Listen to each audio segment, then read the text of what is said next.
أعوذ بالله من الشيطان الرجيم. بسم الله الرحمن الرحيم.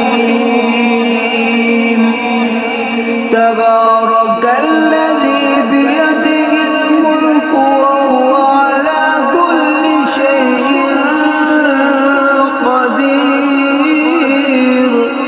الذي خلق الموت والحياة ليبلوكم أيكم أحسن عملا وهو العزيز الغفور. الذي خلق 7 سماوات طباقا ما ترى في خلق الرحمن من تفاوت فارجع البصر هل ترى من فطور ثم ارجع البصر كرتين ينقلب إليك البصر خاسئا وهو حسير. ولقد زينا السماء الدنيا بمصابيح وجعلناها رجوما للشياطين وأعتدنا لهم عذاب السعير. وللذين كفروا بربهم عذاب جهنم وبئس المصير. إذا ألقوا فيها سمعوا لها شهيقا وهي تفور تكاد تميز من الغيظ. كلما ألقي فيها فوج سألهم خزنتها ألم يأتكم نذير. قالوا بلى قد جاءنا نذير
دون